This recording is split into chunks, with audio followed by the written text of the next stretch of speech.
Merci pour ceux qui sont venus. Je sais que ce n'est pas facile au vu de hier soir ou des traditions maritimes recommençant. Donc merci à tous de faire un effort. Je me présente, il y en a déjà que j'ai croisé peut-être cet après-midi. Donc je suis le commandant Gibet. Je suis commandant donc, du Belém depuis 2016. Donc ça va être ma 6e année de commandement. Alors la conférence, le petit moment qu'on va échanger, parce que j'espère qu'il va y avoir des questions ou pas. De toute façon, je ferai les questions et les réponses. Je ne vais pas vous parler de l'historique du bateau, parce que l'historique du bateau, vous tapez Belém Wikipédia, vous allez l'avoir. Par contre, vous êtes tous des acteurs de la marine marchande, des futurs officiers. Et le Belém, c'est un cadre qui correspond à votre travail, parce qu'en fait, ça paraît difficile à croire, mais le Belém, c'est un navire marchand comme les autres. Alors, je vais reprendre un petit peu sa situation. Le Belém, il est construit le 10 juin 1896. Alors, j'ai dit que je ne ferais pas l'historique, mais je suis obligé d'en faire un petit peu quand même. À la base, c'était un navire cargo marchand, voile pure. Il transportait du chocolat depuis la ville de Belém pour le compte de Chocolat Meunier, d'où le nom Belém. En 1914, la partie française de cargo va s'arrêter net et il va complètement changer de destination commerciale. Il va sortir du registre de la marine marchande française, il va devenir un yacht. Un yacht privé, donc grosse fortune anglaise, il sera pavillon anglais, c'est le duc de Westminster. Puis le propriétaire le plus célèbre, c'est Sir Arthur Guinness, le célèbre brasseur irlandais. Donc cette période, ce qu'on appelle nous la période Happy Ship, verra que le Belém c'était un des gros méga yachts de son temps. Il a été suréquipé, par exemple, ça a été le premier navire à avoir un système de radioémission, premier navire privé au monde à avoir un système de radioémission pour pouvoir communiquer dans le monde entier. Parce qu'à l'époque, les French Liners, le Belém, en tant que bateau privé, était le premier à être équipé comme ça. Donc il changera de nom, et puis en 1950, on va dire, 51, le bateau il va être revendu, et une troisième vie va commencer pour ce navire, encore une fois un troisième pavillon, il va devenir italien, jusque dans les années 80, comme navire école pour les gardes-côtes italiens. Donc plus un bateau navire étatique. Donc on a déjà vu qu'il a fait du commerce, du yachting, et quasi navire étatique italien. En 80, il va y avoir, grâce à une succession d'heureux événements, le bateau va pouvoir être racheté par la France, enfin revenir sous son pavillon français, avec un statut unique, mais un statut qui est très particulier pour le navire. On lui donne le navire de navire école civile. Donc depuis les années 80 jusqu'à maintenant, le Belém a plus une histoire de fondation Belém qui est ancrée à Paris, comme navire école civile, que toutes les autres vies qu'il a antérieures, yachting, bateau école militaire, yachting et navire de commerce. Alors, ce qui fait que ce bateau qui navigue encore, je peux vous donner des références, c'est le plus vieux voilier 3-mâts d'Europe.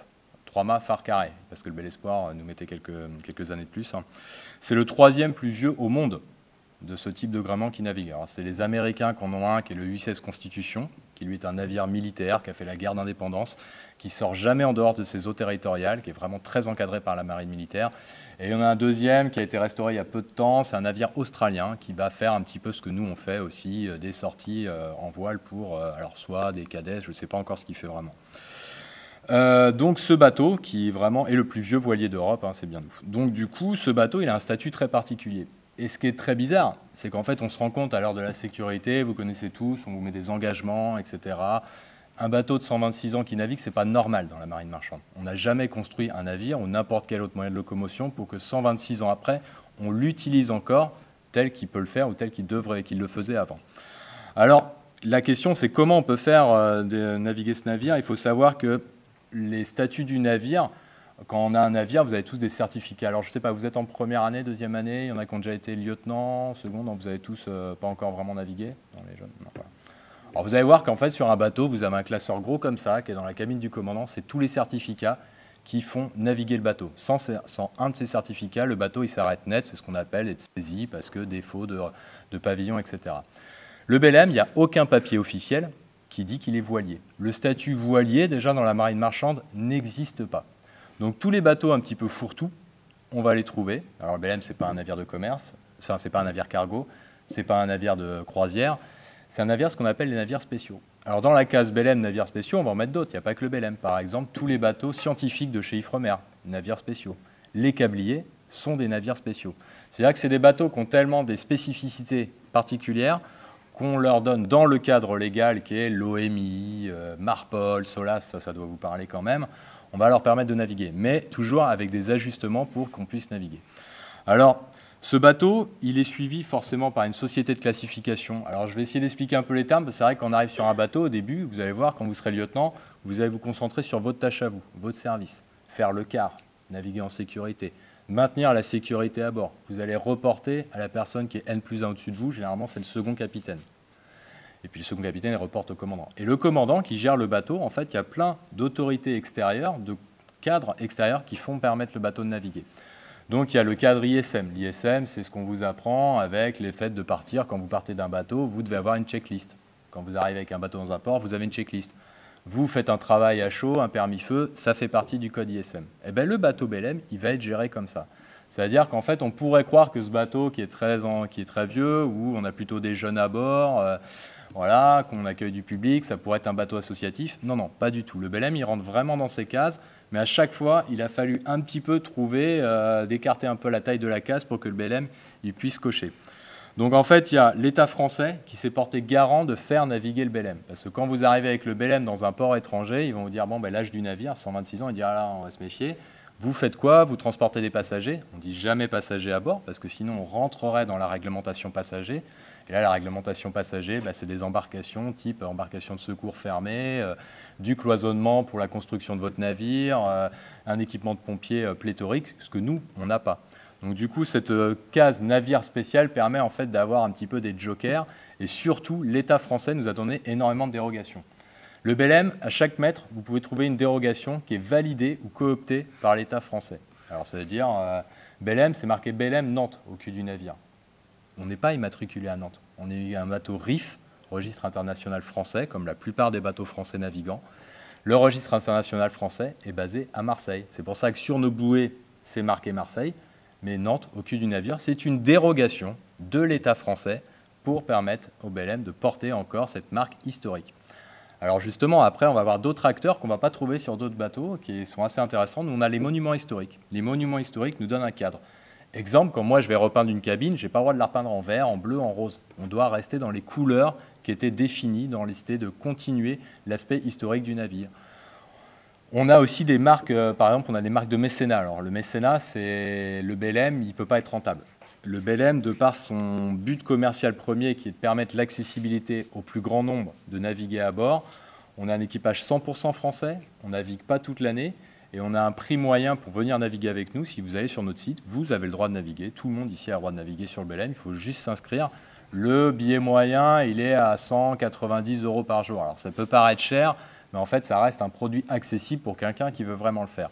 Ce qui fait qu'en fait, le Belém, il n'est pas rentable, il marche en déficit contrôlé. On a un mécène, et c'est le plus gros mécène en France sur la valeur cumulée et sur la durée. Ça fait depuis 1980 qu'on a la caisse d'épargne qui nous soutient.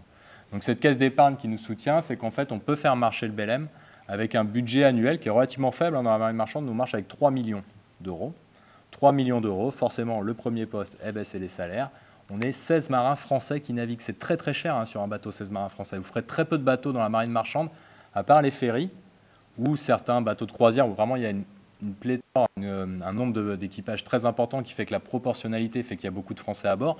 Mais nous, c'est 100% français, 16 marins français en marchant 2 mois. Donc ça fait 32 membres d'équipage à payer toute l'année. Plus la structure à terre, Fondation Belém, plus la structure d'encadrement, c'est-à-dire la compagnie maritime qui nous gère. Alors ces postes-là fait que 3 millions d'euros, la caisse d'épargne nous donne à peu près 1,5 million, 2 millions par an pour continuer à faire naviguer le Belém. Alors dans les intervenants extérieurs d'un bateau, je vais revenir un peu là-dessus.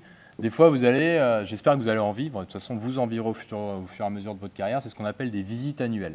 Eh bien le Belém, forcément, lui, il a sa visite annuelle. Chaque année, un bateau, il doit montrer qu'il est capable de naviguer. Donc il y a des inspecteurs qui viennent inspecter le bateau. Alors nous, avant, on était ce qu'on appelait géré par le pavillon à 100%.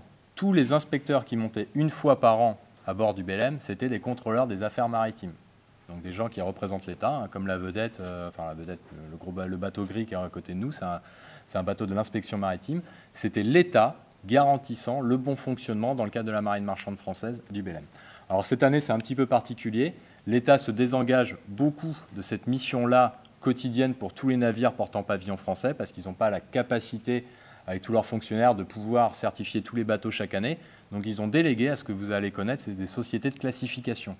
Alors on connaît, la plupart, c'est les trois qu'on connaît principalement dans la marine. Il y a le Lloyd's, le Bureau Veritas, qui est le bureau, c'est le bureau de certification d'origine française, et vous avez RINA, qui est italien, mais il y en a d'autres, hein, il y a des Grecs, etc. Il y a plein de sociétés de classification dans le monde. Mais les 3 majors, ça reste Lloyd's, BV, RINA. Nous, on travaille avec le BV. Et cette année, alors aussi, on est le plus vieux bateau au monde inscrit au Bureau Veritas. C'est-à-dire que le Bureau Veritas, qui certifie au nom de l'État français la navigabilité du navire, et ben du coup, cette année, il a 100% la charge de nous contrôler. Alors, on les a eu la semaine dernière, c'est un peu compliqué parce qu'ils arrivent, ils ont d'habitude de visiter des bateaux traditionnels. Donc, ils nous disent, par exemple, bah là, vous avez des cloisons, elles sont en bois. Ah ouais, on a du plaquage bois sur tous nos cloisons. Là, vous avez une porte qui est étanche, mais elle est quand même en bois, et puis bon, voilà. Comment ça se fait? Comment vous y arrivez?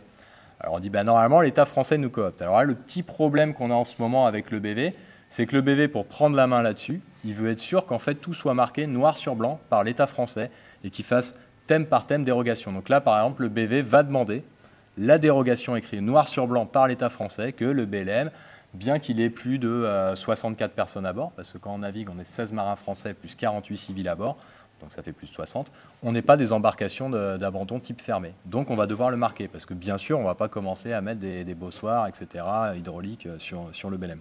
Donc c'est tout ça un petit peu qui fait que on a ces consensus de l'État français, mais qui rentrent vraiment dans cette règle. Alors des fois, il y a des choses on ne peut pas échapper. Je prends encore une anecdote. On a un petit Zodiac qui est en pendant du BLM, vous l'avez peut-être vu, il est immanquable, il est orange fluo, c'est ce qu'on appelle le MOB. Le MOB, vous en avez sur tous les bateaux, c'est Man Overboard. C'est le rescue boat, c'est une embarcation réglementaire que tout le monde doit avoir pour aller chercher quelqu'un à la mer ou pour aider les radeaux en cas d'abandon. Nous, ça faisait des années qu'on avait un MOB qui était gris, qui était discret, etc. C'était marqué canot d'assistance en cas d'homme à la mer. Ce n'était pas officiellement un MOB.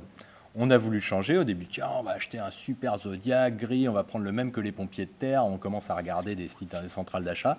Et au moment de l'acheter, on va quand même poser la question aux affaires maritimes. On dit, ah non, là, vous changez du matériel. Donc, vous revenez à la réglementation actuelle. Et donc, du coup, c'est pour ça que maintenant, on a un MOB qui est orange fluo. On n'a pas réussi à passer à côté. Ça, c'est le cadre, typiquement, la loi SOLAS. Donc, en fait, tout ça pour dire que toutes les lois s'appliquent au BLM, mais c'est un peu comme s'il avait la plaque verte diplomatique sur la voiture. Il peut avoir quelques garde-fous qui vont sauter, mais on reste bien dans ce cadre-là. C'est-à-dire que le BLM, il fait un tonnage de 507 UMS. Moi, j'ai à minima un capitaine 3000 pour pouvoir commander le bateau. Il n'est absolument pas rentré dans le milieu associatif. Alors, ça paraît contraignant parce qu'on pourrait se dire d'avoir des bateaux type nuque. Alors, je vais rentrer dans des spécificités. L'Hermione, par exemple, ce n'est pas un bateau de la marine marchande. Il y a des gens de la marine marchande qui sont dessus. Vous pourrez, si dans votre carrière, naviguer dessus, vous pourrez prétendre à le naviguer dessus, mais il ne rentre pas dans la marine marchande. Donc, il a beaucoup moins de contraintes que nous. Mais d'un autre côté, nous, ça nous permet d'avoir du salaire RIF, donc des défiscalisations importantes. Donc en fait, il y a tous ces leviers-là où il faut toujours arriver à positionner le navire dans ce cadre-là, qui est un champ réglementaire international, parce que la France n'a pas non plus le droit de dire « moi, j'autorise le BLM à naviguer parce que je suis la France ». Non, non, elle doit répondre, comme vous, votre formation répond à des standards internationaux, la STCW, etc. Donc le BLM, il a vraiment cette continuité-là sur son champ d'application.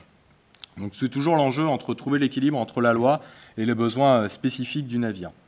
Le BLM, au-delà de ça, il y a certaines limites où cette fois la marine marchande ou même l'OMI ne peut plus nous aider. Parce que le BLM, au-delà de naviguer, d'emmener des gens en mer, donc on a vu, c'est pas grave, ça c'est marqué noir sur blanc, c'est un navire de la marine marchande, classé navire spécial, qui embarque des stagiaires à bord. Les stagiaires à bord, ils sont membres d'équipage spécial. Donc nous, quand ils viennent à bord, on ne leur donne pas un ticket d'embarquement, on leur fait signer une convention de stage. Et une convention de stage permet de les embarquer au même titre, par exemple, que Ifremer embarque des scientifiques à bord. Les scientifiques que vous avez à bord d'Ifremer, ils sont sensibilisés à la sécurité, mais ce n'est absolument pas des marins. On leur demande juste de savoir enfiler une combinaison de survie et d'aller à leur radeau ou leur embarcation en cas de problème. Et bien nous, ça va être un peu ça. Donc on les encadre, etc.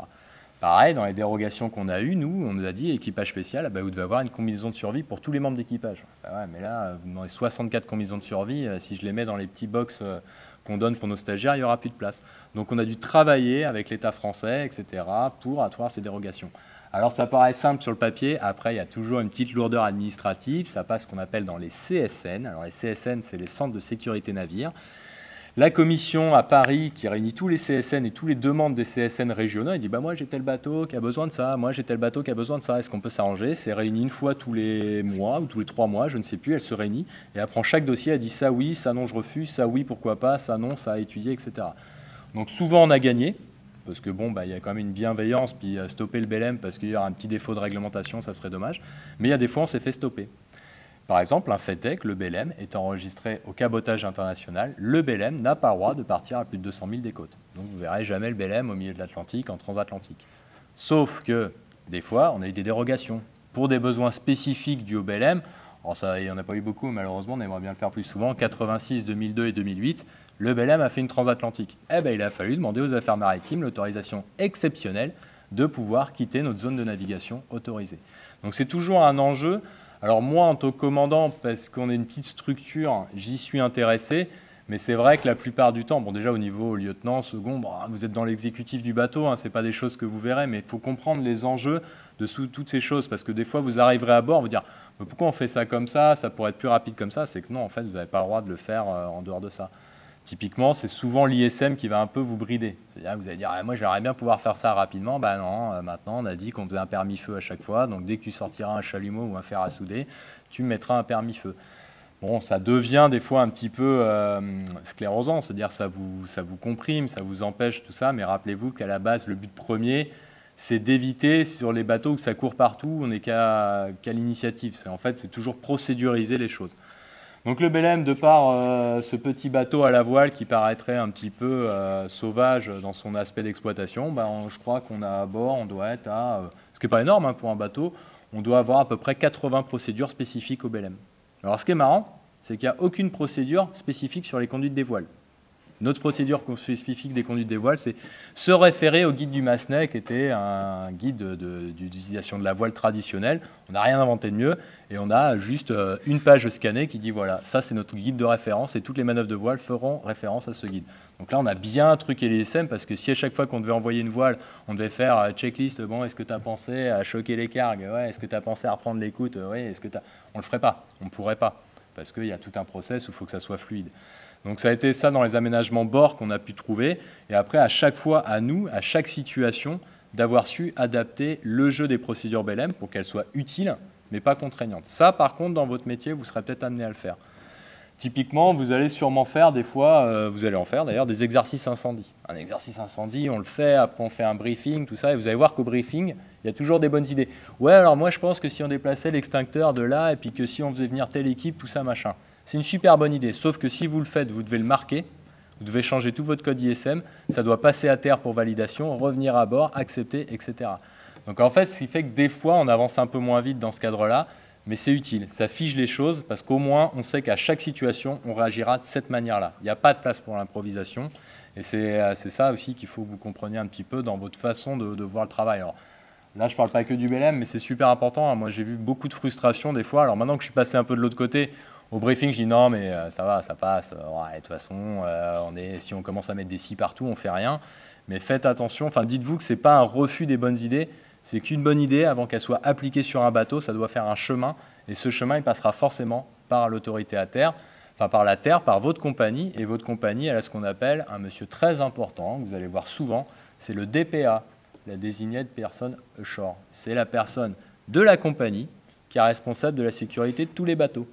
Et elle veille bien. Elle, c'est pas un professionnel forcément, il ne sait pas forcément bien faire, mais il va bien voir que les papiers que vous lui avez envoyés, que vous allez faire comme ça en cas d'incendie, vous ayez à bord et que vous fassiez exactement comme ça, comme vous l'avez dit qu'on fait.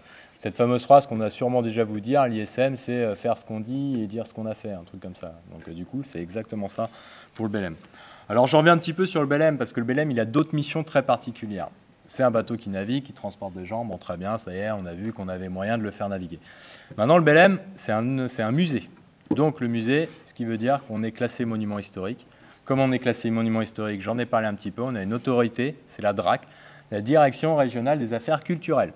Alors c'est souvent régionalisé, le BLM étant très attaché à la ville de Nantes et Nantes étant très attaché à la ville du BLM, on travaille quasi uniquement avec la DRAC de Nantes, mais qui fait qu'en fait, comme il y a aussi des subventions à gagner, à chaque fois qu'on fait des travaux de grosse envergure sur le BLM, et on en fait tous les ans, on va demander un dossier d'agrément à la DRAC. Ça veut dire que la DRAC ne va pas vraiment s'occuper du côté technique, mais on doit les déclarer tous nos travaux qu'on fait. On change une pompe à bord, elle doit quand même être au courant, elle va le mettre dans un dossier qu'elle ne regardera jamais, mais elle doit être au courant. Donc là, elle ne va pas s'intéresser. Par contre, là, cette année, notre gros sujet, ça a été, on a restauré le petit roof. Alors si vous visitez le bateau, c'est un petit salon, etc.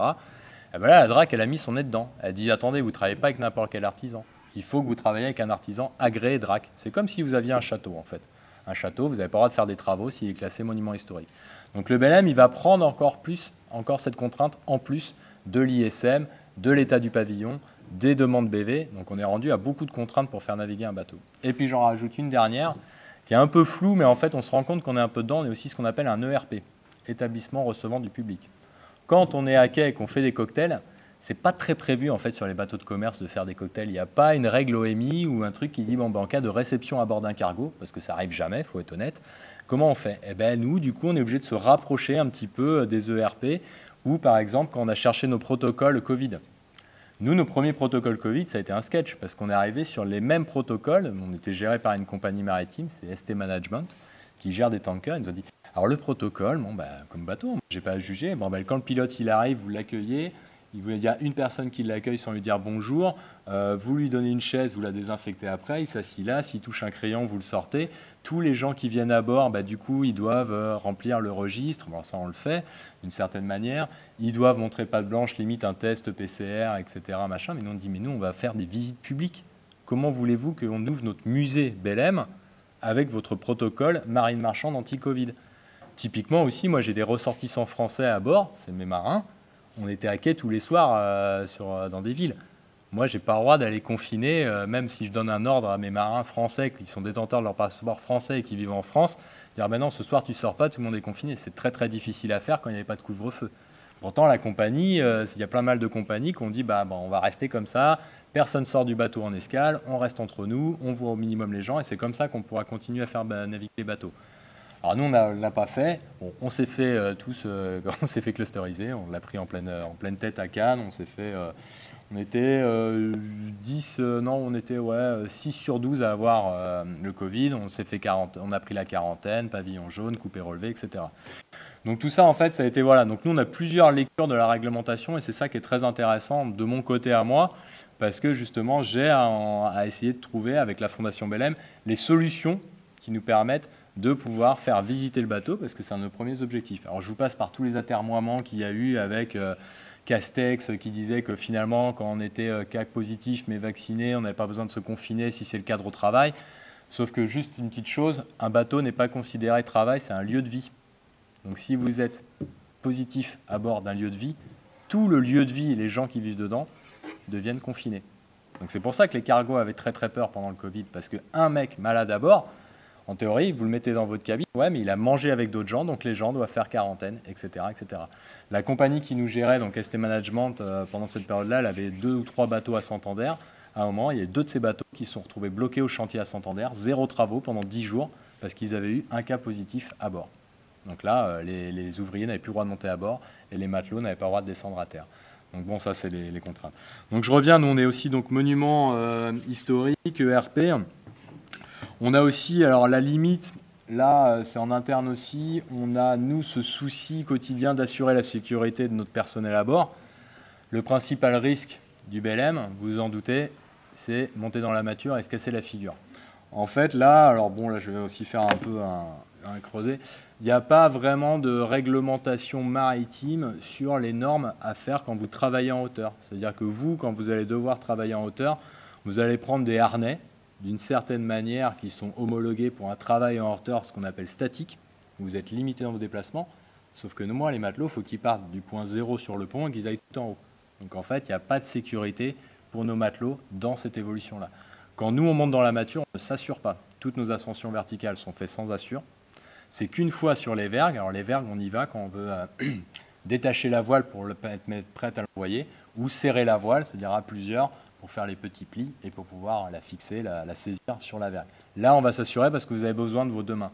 Mais du coup, on n'a pas d'assure quand on monte en vertical. Alors ça pourrait dire, oui, mais c'est bizarre, etc. Mais en fait, il y a des trous dans la réglementation. La réglementation maritime ne parle pas de ça, parce que généralement, soit vous avez des échelles avec garde-corps, soit sur les échelles, vous avez le système stop.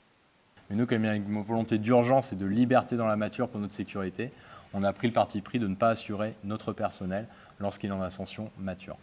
Après, par contre, une fois qu'ils sont en place, ils s'assurent. Les stagiaires que nous, on accueille, les stagiaires, c'est des clients. On préfère presque les appeler comme ça. ils ont payé, c'est absolument pas des marins, parce que je vous rappelle que tout le monde peut embarquer à bord, hein. J'ai des gens de 80 ans qui embarquent à bord et qui demandent à monter dans la mâture, tout ça. Donc là, on a un système anti-chute et eux, ils sont assurés de A à Z parce qu'ils sont on est dans une activité de loisir. Donc là, on retrouve des normes de travail en hauteur de loisir, un peu comme si c'était de l'acrobranche. Vous voyez, en fait, c'est toujours des systèmes comme ça. Et la première sécurité sur un bateau, c'est de garder les certificats, les certificats, les certificats, les certificats. J'ai pas un matériel du harnais jusqu'au premier mousqueton où j'ai pas le certificat de conformité qui correspond à la réglementation d'un certain type de travail en hauteur.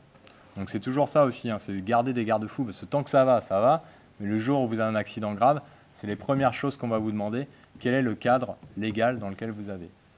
Pareil, j'enregistre les heures de sommeil de mes marins. Vous allez faire les petites croix quand vous naviguerez, on vous dira voilà, tu coches là, pour dire que tu travailles. Et ben, des fois ça sort dans le rouge. Alors des fois on dit ouais non mais c'est bon, tu continues comme ça, tu mets bleu, on s'en fiche. Non, mettez rouge, mettez rouge. Vous n'avez rien à craindre, déjà vous êtes dans votre droit. Et même pour un bateau, montrer du rouge dans les relevés d'heures en cas d'inspection, c'est pas forcément un problème parce qu'on peut toujours dire le travail est justifié. En fait, les textes de loi, ils sont faits pour vous sensibiliser, mais pas que vous bloquer. Donc n'hésitez jamais à dire vraiment les heures que vous avez fait.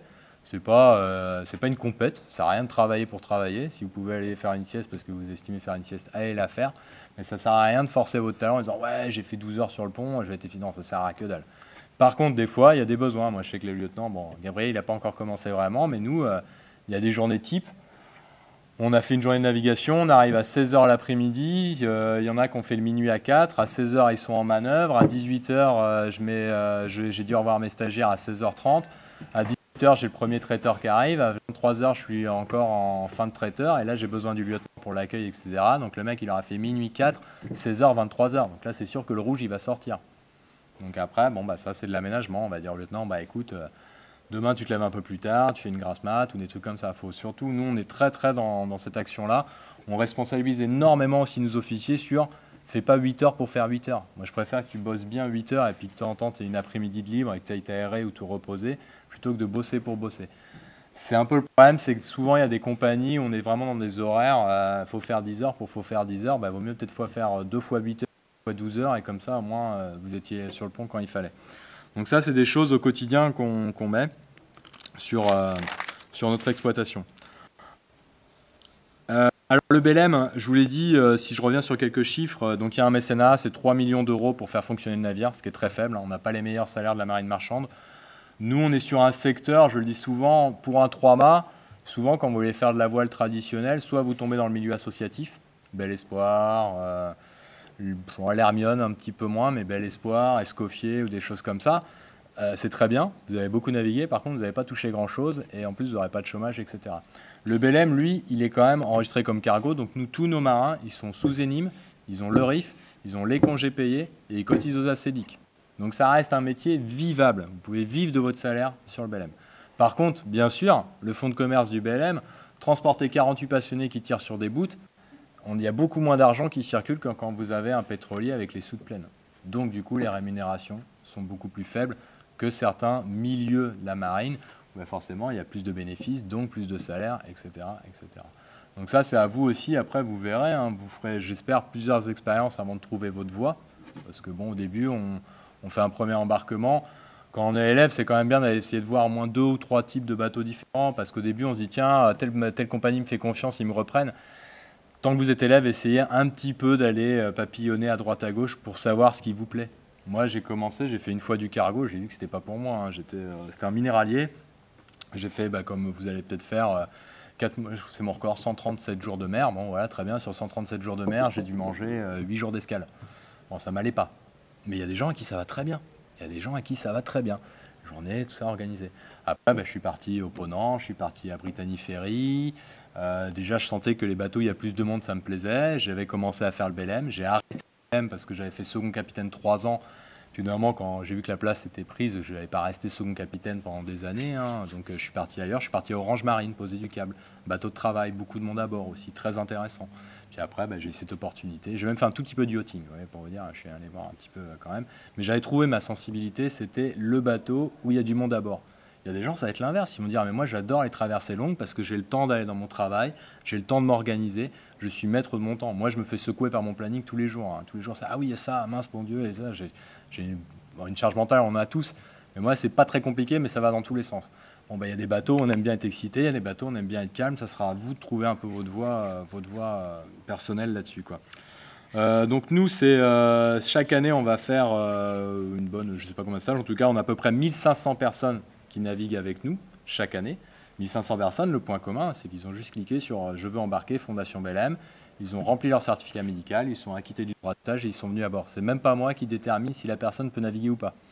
Si j'ai un papy cardiaque, j'en ai qui viennent avec assistance respiratoire à bord, hein, qui branchent le petit truc le soir pour dormir à bord. Donc, mais c'est pas à moi, j'ai pas le droit. Moi, si son médecin a dit c'est ok, j'ai pas le droit de donner mon avis médical. Et puis voilà, ça va tous les âges, tous les horizons. Il y a des gens qui n'ont jamais mis le pied sur un bateau, ils disent tiens, je vais tenter un jour de naviguer, je vais me faire le BM. Donc il y a plein de choses comme ça. En visite publique, on est à peu près, quand ça marche bien et qu'il n'y a pas le Covid, surtout quand il y a des grands événements type Rouen, Brest, etc., on est quand même à 50 000 visiteurs par an. Alors, j'ai pas les chiffres du Louvre ou tout ça, on n'est pas le Louvre, c'est sûr. Par contre, ce que je dis souvent quand je suis accueilli d'une mairie, c'est toujours intéressant parce qu'en fait, là, la ville est classée UNESCO, on peut pas trop lutter, mais là, elle a un monument historique de plus à visiter dans sa ville. Et quand on arrive dans des petites villes, vous pouvez même, alors petites villes avec tout le respect que j'ai pour les villes de taille moyenne, hein, je parle de Dieppe, Fécamp, Pauillac ou des choses comme ça, voilà, c'est l'attraction du moment. Ça ramène un monument historique connu dans la France entière, on l'espère, et qui est visitable. Ça marche du tonnerre. On peut marcher jusqu'à 2200 visiteurs par jour, sur des journées de 10 à 18 heures. Ça, toujours dans un cadre, j'ai pas le droit d'avoir plus de 110 personnes à bord. Donc on met des cliqueurs à l'entrée, des cliqueurs à la sortie. Vous voyez, il y a toujours un objectif à remplir, mais des fois, il faut savoir freiner parce qu'il y a un cadre. Il y a un cadre quoi qu'il arrive. Je suis un ERP, je suis un bateau de charge, je n'ai pas le droit d'embarquer tant de plus personnes à quai. Ben voilà, c'est limité, c'est comme ça, parce que l'État, quelqu'un a décidé à un instant T que ça serait comme ça, on ne peut pas aller contre la loi. Donc ça, et puis après aussi notre troisième source de revenus, donc les stages, les visites publiques. Bien sûr, on a un peu de boutique. Dans la boutique, on est très mauvais là-dessus. On est très mauvais. C'est pas notre but premier. On a mis un truc en ligne. C'est une marque, hein, Belém, elle est quand même protégée. Belém, bien que ce soit le nom d'une ville, que c'est un navire historique. Mais si vous utilisez la typo Belém telle qu'on l'a sur nos t-shirts, etc., ça devient une marque. Donc elle est protégée. On a des produits dérivés. C'est pas notre but premier. Notre but premier, ça restera toujours les navigations avec des stagiaires. Et puis on a ce qu'on appelle les cocktails et affrètements. Alors un affrètement, c'est comme au pétrole ou comme un cargo. Il y a quelqu'un qui vous paye pour transporter sa marchandise ou qui vous prend tout le bateau ou une partie du bateau. Nous, il y a des sociétés qui disent moi je voudrais faire un stage, je suis la société je veux faire du team building, je veux partir 2 jours à tel endroit. Ok, on va essayer de l'intégrer dans le planning et puis on va partir. Puis après, si nous, il y a les affrètements à quai, on fait beaucoup de réceptions. C'est-à-dire que si vous avez les moyens, vous pouvez réserver le Belém pour une soirée et puis vous avez le Belém pour vous. Alors vous amenez votre traiteur, nous on ne fournit pas le traiteur. Et vous avez le Belém et en plus vous avez le droit au discours du commandant, donc c'est super top voilà, pour eux. Et les affrètements de ville aussi, hein, qui nous font venir pour les grands événements. Alors, dites-vous toujours, alors c'est normal, hein, je ne veux pas enfoncer des portes ouvertes. Quand vous avez Brest, Rouen, c'est des grandes fêtes maritimes, mais tous les bateaux sont payés pour venir, hein. C'est comme un festival de musique, hein. Les groupes, ils ne peuvent pas jouer gratuitement. On a besoin de l'argent, ces bateaux, ils vivent là, donc ces rassemblements, on est payé. Donc bien sûr, on les chasse un petit peu, hein. C'est-à-dire qu'on a des réseaux, on s'organise quand on fait des plannings pour pouvoir répondre à ça. Alors tout ça, moi, mon rôle de commandant est extraordinaire, parce que la transmission, je l'aime, mais il n'y a pas que moi qui l'ai à bord. Par contre, on vous a déjà sûrement peut-être parlé cette dénomination de chef de l'expédition maritime. C'est la domination juridique un peu du commandant. Alors maintenant, chef de l'expédition maritime, quand on est sur le commerce, l'expédition, elle est vite faite parce qu'on vous dit où vous partez, on vous dit quand vous arrivez et vous faites rien entre les deux. Et si vous faites un rond dans l'eau, on va vous appeler qu'est-ce que vous avez fait avec les ronds dans l'eau. Les conteneurs, il y a des traceurs dedans, avec le site, là on voit tous les bateaux dans le monde, etc. Moi j'ai l'avantage, c'est qu'on me demande 2 choses. C'est 1, de partir à l'heure, 2, d'arriver à l'heure. Entre les deux, on fait ce qu'on veut. Ce qu'on peut, mais ce qu'on veut.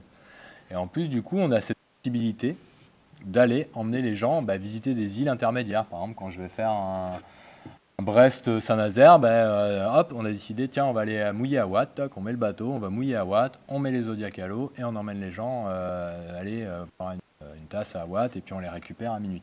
Donc on a cette liberté d'expédition. Ça se fait beaucoup, ça se fait encore dans la croisière un petit peu. Ponant a été assez leader sur cette expédition. Bah, nous, on est peut-être un des rares bateaux d'expédition qui fait en France, qui fait que la France, et c'est un peu notre cœur de métier. On le fait très très bien. Et puis j'ai aussi cette chance, comme on est une petite structure, de travailler très conjointement avec l'autre commandant qui travaille avec moi, donc le commandant Combo. On fabrique le planning. On fabrique les plannings selon les contraintes de la Fondation Belém. Alors, les contraintes de la Fondation Belém, elles sont liées à son mécénat. La Caisse d'épargne demande une représentativité du navire sur ses côtes. Elle est liée par rapport à nos contraintes, nos affrètements qu'on a trouvés. Si on est payé par Brest pour faire la fête de Brest, il faut qu'on soit à l'heure au moment où ça commence et qu'on parte quand ça se termine. Et tout ça, mais entre les deux, on va dire, bon, qu'est-ce qu'on fait? Et par exemple, qu'est-ce qu'on fait en juillet-août? En juillet-août, généralement, il y a plus grand festival maritime. Puis nous, c'est les moments où on essaie de faire des stages longs. Parce que la plupart de nos navigations, elles durent 3 à 5 jours. Et sur juillet-août, on va essayer de partir un petit peu plus longtemps pour proposer de l'exotisme à nos gens. Parce que 80% de l'année, on navigue en France. C'est un très beau pays, la France. On a des très jolis ports, mais au bout d'un moment, ça nous gratte un petit peu d'aller voir d'autres pays. Et donc, cette année, on a eu du temps pour le construire parce qu'on a eu 2 ans vu qu'il y a eu le Covid. On a décidé d'aller dire, tiens, est-ce qu'on ferait pas la route du Nord? Enfin, la route du Nord, pour nous, c'est déjà ça. On va aller aux Féroé. On est très content d'aller jusqu'aux îles Féroé. Donc, on va partir Norvège, on va passer les Shetland, passer au-dessus de l'Angleterre, les Féroé, puis descendre par l'Écosse. Mais ça, j'ai la chance de pouvoir encore le faire moi. C'est-à-dire que c'est nous qui allons chercher nos cartes, c'est nous qui sommes avec. Alors, Maxi juste pour la préparation nautique. Je ne navigue pas avec Maxi parce que pareil, un Maxi à bord c'est interdit, c'est EC10. Nous on n'a pas d'EC10 officiellement, on est à la carte papier. Et du coup avec Maxi je fais mes planifications de navigation et c'est nous qui disons tiens on pourrait aller dans ce port-là et tout, etc. Pareil les recherches de mouillage, le commandant passe énormément de temps à regarder les outils modernes, nous aide beaucoup, Google Earth, on passe beaucoup de temps sur Google Earth pour voir si ce petit village où on a vu que sur la carte ça pouvait passer, s'il y a quelque chose, s'il y a une mise à l'eau pour le Zodiac, si on peut accoster, si on va regarder s'il y a un restaurant ou deux pour nos stagiaires, etc., etc. Donc on a aussi ce rôle in situ d'organisateur de notre propre croisière. Comme on est une petite structure, on nous demande beaucoup, mais c'est un challenge super intéressant pour un commandant. Alors des fois j'essaie d'impliquer mes seconds ou des officiers, je dis tiens, je pense qu'on pourrait aller où, est-ce que ça le ferait, etc. Donc tout ça c'est commandé par les intérêts commerciaux. On a intérêt à faire vibrer, un peu rêver nos clients, bien sûr par la voile, parce que des fois le voyage ça sert à visiter, mais ça sert aussi à s'abriter quand qu'on n'est pas là ni pour fatiguer le bateau, c'est un bateau de 126 ans, ni pour mettre malade nos stagiaires. Nos stagiaires ils sont là pour passer un bon moment. Ils nous le disent d'ailleurs souvent, ils disent ah moi j'aime bien quand il y a du vent. Ouais. Puis après, ça souffle un peu trop, ils sont tous en train, ils sont malades. Et finalement, on va faire un mouillage d'attente de 6 à 8 heures. Ils font non mais merci commandant, j'en pouvais plus, j'avais plus de jambes, j'étais malade, etc. Donc vraiment une vue d'ensemble du métier, à notre petit niveau, parce qu'on ne brasse pas des millions, etc. Mais notre petit niveau. On fréquente énormément les autorités, état du pavillon, etc. Le Belém, c'est un des plus vieux bateaux au monde. Donc il est par exemple sur ce qu'on appelle les blacklists en cas de contrôle. Quand vous allez dans des ports étrangers, une fois tous les 3 ans selon l'état de votre bateau, une fois tous les 5 ans, ou tous les ans si votre bateau est vraiment mal vu par les pavillons étrangers, il doit être contrôlé par une autorité différente de votre propre pays. Donc par exemple cette année on va faire les escales à l'étranger, je sais très bien que ça va tomber une fois dans la saison. Alors c'est pas souvent en début de saison parce que c'est plutôt en fin de saison quand ils ont du retard sur les contrôles, les inspecteurs, que là ils alignent tout le monde. Et du coup je sais que cette escale, il y a forte chance qu'on se fasse contrôler. Alors nous, pourquoi on se fait contrôler très, très souvent? C'est pas parce qu'on est bateau pollueur ou qu'il y a déjà eu des scandales, c'est qu'en fait on est un très vieux bateau. Et dans leur logiciel de machin, un bateau de 126 ans, ça sort en rouge, quoi. Attention, attention, vieux bateau, bah là oui, 126 ans. Donc ils viennent nous contrôler, ils sont toujours un petit peu surpris, puis en fait ils se rendent compte qu'on a les mêmes papiers que les autres, les IAPP, les IOPP, les Safe Manning, les permis de navigation, enfin tout ce classeur énorme qu'on a sur tous les bateaux. Donc en fait on arrive à montrer patte blanche et continuer d'exploiter ce navire. Alors ça, c'est grâce à l'excellence de nos équipages, à la partie prenante de l'État français qui a pris sur lui de faire des dérogations. Si ces dérogations n'avaient pas eu lieu, le Belém n'aurait pas pu naviguer. Bien sûr aussi par un certain respect du milieu maritime, de toutes les nationalités qu'on a vues, parce que n'importe quelle région maritime vous dira vous avez un beau bateau, c'est les premières choses qui arrivent, et au début ils s'intéressent presque plus à l'histoire du bateau, puis ils disent non, on va quand même contrôler 2-3 trucs, puis nous on n'est pas là pour leur cacher, et puis voilà. Mais souvent c'est vrai que ça se termine un petit peu, mais alors ça c'est quoi ce bureau? Ah bah dis donc il est joli le bureau, commandant, patati patata. Bon des fois on se fait aligner, des fois on tombe sur des inspecteurs. Vous allez voir. Alors ça, quand vous allez entendre le mot PSC, quand vous serez à bord, vous allez voir que ça court un petit peu partout. Vous allez voir la porte du commandant qui se ferme avec des appels du second qui dit « va me chercher ça, va me chercher ça ». Le second, il fait des allers-retours entre sa cabine et celle du commandant pour lui amener les papiers. Et puis le second, il appelle son lieutenant pour dire « prépare tes corrections, mets-moi tout bien, range les trucs et les machins, la passerelle, il faut qu'elle soit nickel, vide les cendriers, tout ça, machin ». Ça, les PSC, ça met un petit peu en stress les bateaux. Globalement, généralement, au pire, vous prenez une petite... Enfin, au pire, vous allez pouvoir prendre des remarques. Mais avant de bloquer un bateau, il faudra qu'il y ait une erreur majeure qui soit faite. Ça peut arriver. Mais globalement, bon, on a quand même du crédit dans la marine marchande française. On est quand même des gens assez sérieux globalement. Et on n'est pas les bateaux qui sont les plus saisis. Loin de là, il faut se rassurer. Même le Belen n'a jamais été saisi. Donc c'est pour vous dire que ça va. Ça ne se passe pas trop mal en général. Après, nous, notre séquence d'exploitation du navire... Elle est assez courte au final, enfin assez courte. On navigue du 1er avril jusqu'à fin octobre. Après, on n'aime pas trop parce que du coup, nous, on navigue principalement en France. Ça commence à être un peu punchy, souvent qu'on est souvent en plus dans le nord-ouest de la France. Donc là, on se prend les grands vents de nord-ouest. Aussi bien pour nos stagiaires, comme je disais, que pour aussi le bateau qui a 126 ans. On n'a pas intérêt à le faire naviguer toute l'année. On aimerait pouvoir faire les campagnes aux Antilles et tout. C'était des projets qui avaient été tout de suite vus, mais en fait, le schéma commercial n'est pas encore confirmé et je ne pense pas qu'on le fera avant un petit moment, surtout vu le contexte actuel. Après, on rentre dans ce qu'on appelle, nous, une phase d'hivernage. Donc, il y a une partie où on pose le bateau, ça y est, c'est fini la navigation, merci, au revoir. On embarque certains membres d'équipage supplémentaires, les lieutenants, par exemple, ou un cuisinier ou second capitaine, parce qu'après, on reste à quai. On fait beaucoup de visites scolaires. Alors, vous avez été les premiers scolaires qui ont visité le bateau aujourd'hui, mais à partir de lundi, on prend, je sais pas, 100 gamins par jour, par groupe de 30, on leur fait visiter le bateau. Et à partir d'un moment, on dit maintenant, le bateau, la fondation, vous l'oubliez, enfin, vous ne l'oubliez pas, mais vous nous le laissez et on va commencer les entretiens techniques du navire. Alors, les entretiens techniques, c'est variable selon ce qu'on appelle des specs, spécifications. Vous, généralement, un arrêt technique sur un bateau, c'est tous les 3 ans parce qu'il y a des triennales, tous les 5 ans si le bateau est plutôt récent. Nous, c'est chaque année parce qu'il y a un hivernage. Et pendant un moment, c'est même marqué noir sur blanc, une inspection de coque annuelle du navire. Alors là, on arrive à... Donc on faisait une cale sèche chaque année. Donc nous, on était un peu des pros de la cale sèche. Chaque année, on mettait le bateau en cale sèche. Là, on commence en discutant un peu, en se disant, bon, peut-être qu'une année sur deux, avec une mesure d'inspection des épaisseurs de coque, ça pourrait aider. Donc là, c'est ce qu'on a réussi à faire. Cette année, typiquement, ça faisait 2 ans qu'on n'avait pas été en cale sèche. On a été pendant 4 jours ou 5 jours en cale sèche au Havre. On n'a rien fait dans la cale sèche. C'était juste dire, bon, ça va, oui, c'est bien, ouais, ok, on fait 2 mesures d'épaisseur, bon, c'est bon, on remet en eau, on repart. On n'a rien fait sur la coque. Mais c'est une mesure réglementaire, donc on se doit de montrer notre coque à un inspecteur. Donc voilà, c'est un peu les dessous du Belém. Et c'est vrai que ces travaux, ça engage beaucoup l'équipage dans une autre manière. On a des fois du mal à imaginer que le Belém puisse reprendre la mer et faire des cocktails à bord quand en plein milieu de l'hivernage, vous avez des échafaudages partout. Là, je vous dis, on a fait de la tôle, donc les superstructures du Belém. On a fait le petit roof entièrement, c'est-à-dire qu'on a enlevé toutes les boiseries. On a essayé de récupérer le plus de boiseries historiques. Alors du coup, on est arrivé, vous enlevez le bois, vous avez la tôle, puis là, vous avez plein de câbles électriques qui passent. On a dépollué électriquement le bateau, parce que le Belém, il est victime de son âge, c'est-à-dire que les technologies, en poussant une autre, quand on rajoute quelque chose, on oublie de décabler. Le Belém, on disait souvent, c'est un bateau avec beaucoup d'histoire et peu d'historique. C'est très compliqué le Belém parce que des fois on tire des fils, on ne sait même pas où ils vont, on trouve des boîtes de jonction, on ne sait pas à quoi sont reliés. Il n'a pas été conçu pour faire ce qu'on lui fait faire. À la base, il n'y avait pas d'électricité à bord. Donc imaginez, il n'y a pas de gaine de câble. Ici, vous dévégrez, vous avez tout clair, la couleur du fil électrique, vous savez où elle va, une étiquette dessus. Le Belém, c'est pas ça. Je vous dis, c'est comme si vous rénovez un château ou une vieille bâtisse. Donc ça, c'est vraiment un enjeu, c'est beaucoup de travail pour nous. C'est pour ça que des fois, on n'avance pas vite. Et en plus, il y a ces contraintes historiques où il faut qu'on arrive avec un charpentier de marine agréé DRAC, etc., ou au moins un menuisier agréé DRAC, pas forcément de marine. Donc pour donner un ordre d'idée, le petit roof, il doit faire quoi, 12-15 mètres carrés, on était à 150 000 € de réno. 150 000 € pour 15 mètres carrés. Alors, par contre, il est beau. Alors, il va y avoir un petit truc qui est le frigo, c'est pas terrible, mais sinon, voilà. Mais on a tout refait avec le plus d'excellence possible parce qu'on doit ça. Alors, nos enjeux à venir, chaque année, on fait des appels aux dons. Là, en bas du site, c'est aidez-nous à acheter ça, aidez-nous à acheter ça. Alors, ça va, ils ont la banque, ils sont riches. Non. La banque, ça nous permet de nous équilibrer. Si on veut avancer vers le futur, vers la pérennité du Belém, il faut faire des réserves. On les avait, mais il y a le Covid qui est passé, donc nos réserves, elles sont parties. Et du coup, les prochains enjeux, maintenant, on attaque dans le dur. Le Belém, il a été restauré, on va dire, dans les années 80. Donc au mieux, on a un bateau des années 80. Au mieux.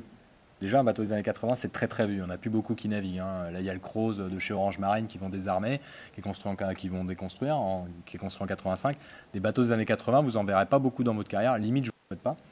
Et ben, du coup, on va reconstruire la coque. Donc là, on va reconstruire la coque et en plus, dans les parties forcément faciles, eh ben, c'est la partie machine. Donc on va sortir tous les moteurs, les lignes d'arbre. Bon, ça, on les devait tous les 3 ans. On va sortir les lignes d'arbre sur le Belém, c'est la triennale. Eh ben, on va sortir les lignes d'arbre, déconnecter tous les tableaux électriques, tout ça, patati patata, et on va couper et on va reconstruire le squelette du Belém par en dessous. Donc bon, ça, pour une fondation de 3 millions, ça impacte. Ça impacte fortement. Donc on fait des réserves, tout ça. Donc après, chaque année, c'est un challenge. Il y a la question qui s'est posée, est-ce raisonnable encore de faire naviguer le Belém? Cette question elle peut se poser à un moment donné. Pour l'instant, dans une phase encore où on veut continuer. Alors, est-ce que ça durerait 10 ans, 30 ans, 20 ans, 50 ans? J'en sais rien. C'est aussi très fortement lié par rapport à la position de notre mécénat. Et le mécénat, je vais terminer là-dessus. Nous, on a trois buts. C'est notre préservation de patrimoine maritime. On protège le monument historique Belém pour pas qu'il termine. Voilà. Il ne peut rien arriver au Belém en tant qu'objet parce qu'il est classé monument historique. Nous, navigants professionnels à bord, ben on a ce flambeau. Ça veut dire que nous, on est peut-être les gardiens. Alors, pas que nous, mais on est quand même quasi les plus importants. Le gardien du savoir-faire maritime professionnel de conduite d'un navire à la voile. Sans le Belém, il n'y aurait aucun équipage de la marine marchande française qui naviguerait sur un 3-mâts français. Et ça, c'est super important. C'est-à-dire que sans le Belém, vous oubliez l'option. Ça ne sert plus à rien. On aurait perdu le savoir. On aurait dû lire des livres, apprendre chez les Russes. Enfin, les Russes, non, pas une bonne idée, mais chez d'autres, etc. pour apprendre à comment vous faites avec un 3-mâts. On aurait été obligé de leur demander. Donc là, on a gardé le savoir. Et puis au-delà de ça, et je vais m'arrêter là de parler, parce que je parle beaucoup, on a cette chance. Dans notre métier, la marine marchande, on a un super beau métier. Le problème, c'est qu'il y a peu de gens qui nous écoutent en parler, à part entre nous.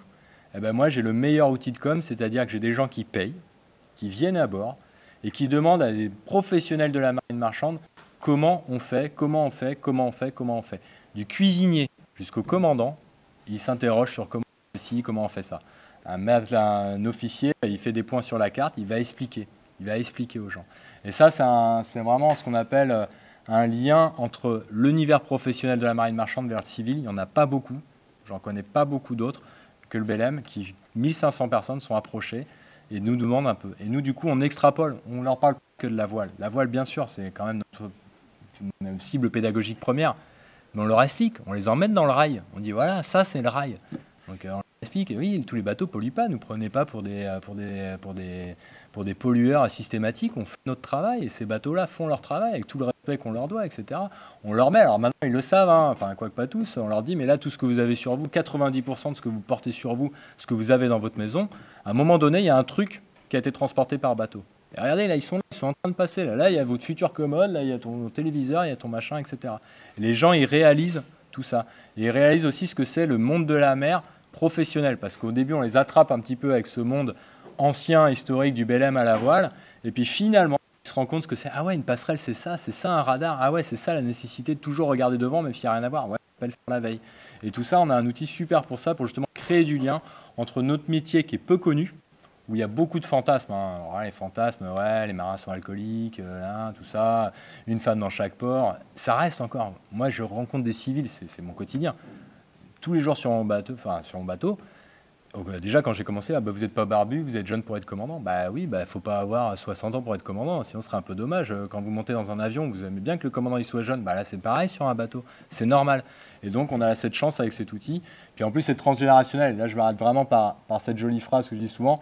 Moi, j'ai des équipages professionnels à bord. Le plus jeune, il doit avoir 25 ans. Quand vous avez un jeune de 25 ans qui explique à quelqu'un de 60 ans comment lever un bout, tirer sur un bout, un geste technique sur un bateau de 126 ans, vous avez vraiment une continuité générationnelle et c'est super important. Et le Belém, il fait le trait d'union là-dessus. Et voilà, je vais m'arrêter là parce que je crois que j'ai parlé à peu près 43. On est bon.